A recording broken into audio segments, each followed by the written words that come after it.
GFAN TV, bonsoir à tous. Bonsoir à tous. On voit que Guingamp est venu faire un résultat ici et ils l'ont pas loupé quand même. Ils repartent avec un match nul, un point. Écoute, on a compris pourquoi on n'est pas passé contre le Real Madrid le 6 mars. Guingamp a posé des grosses couilles sur le terrain. Je pense qu'il y a encore la marque de leurs couilles dans le rond central du parc. Un gros match de la part des hommes de Camboiré. On a beaucoup pêché dans l'animation offensive dès le début du match. C'est pour ça que je mettrai Di Maria et Draxler en même temps sur la même ligne pour moi dans les flops. Emery aussi pour moi sera dans les flops parce que même si c'est ses derniers matchs, même si c'est les derniers matchs qu'il a l'équipe entre les mains, quand tu es mené 1-0 chez toi, quand tu es mené 2-0 chez toi et que moi je vois que tu n'esquives toujours pas le moindre mouvement sur le bord de terrain et je vois à côté un Antoine Camboiré, un ancien de chez nous qui harangue ces bonhommes parce qu'entre la 35e et la 40e, Guingamp on les a sentis un peu pêcher physiquement. On a senti Paris revenir un peu et c'est là que j'ai vu Antoine Camboiré haranguer ces garçons pour leur dire voilà, on a fait 35 bonnes minutes, maintenant il faut y aller, il faut pas tout gâcher. Et par bonheur pour eux, ils ont ouvert le score et a nettoyé la toile d'araignée Ludo Blas. Un mec de Colombe, un mec de près de chez nous. Un mec de près de chez moi. Et après en deuxième mi-temps, on était au parc. Mais si on était à l'extérieur, je pense que ce match il l'aurait lâché.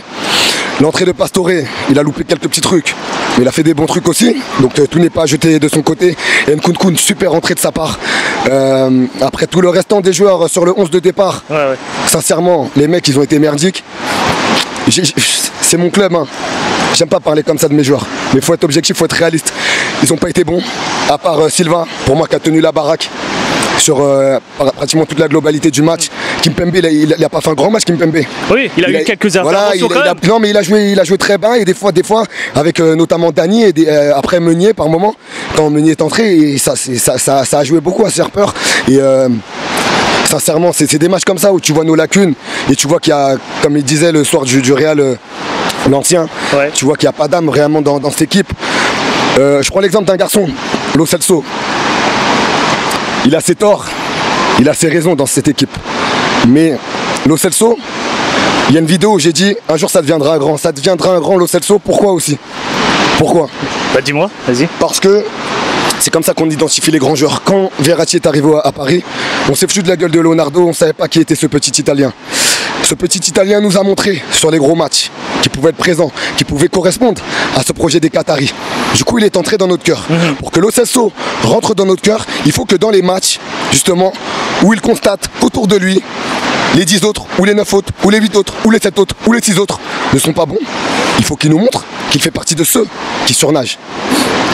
Quand il est aligné dans un 11 de départ et qu'au bout de 10-15 minutes, il se rend compte sur le terrain, parce que je pense qu'un joueur est avant tout un être humain qui réfléchit.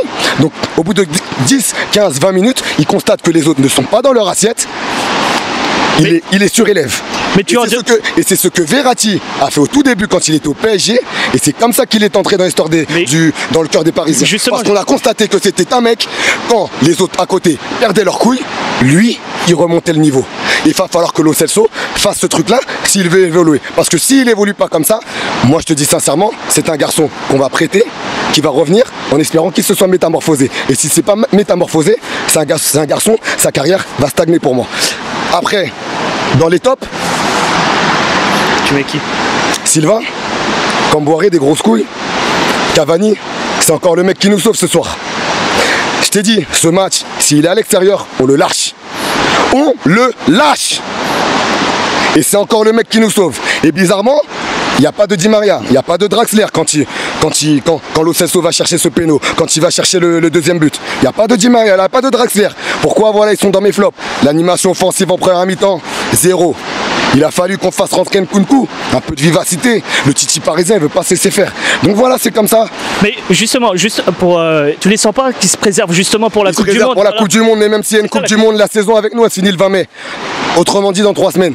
Tant que les matchs sont pas finis avec nous, j'ai déjà répété. Après le match d'Angers, la purge qu'on a vue contre Angers, Mota qui se fait sortir, tout ça.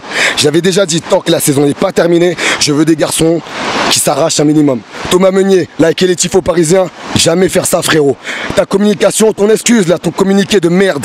Plus jamais tu nous fais ça. C'est inadmissible ce que tu as fait. Merci bien. Mbappé, tu veux le ballon d'or, mes frères, ce soir on dirait que tu as pris le melon d'or. Sincèrement, frérot. Limite, j'ai envie de demander à Vadim de Monaco de me rendre mes sous. Donc voilà, on a vu un match qui était qui était sincèrement pas beau à voir. Puis j'espère que on est champion, donc bon voilà, on va dire je râle un peu dans le vide, mais c'est inadmissible ce qu'on a vu ce soir. Donc voilà, bonne soirée. Ça marche, merci beaucoup, au moins les messages seront transmis. Merci.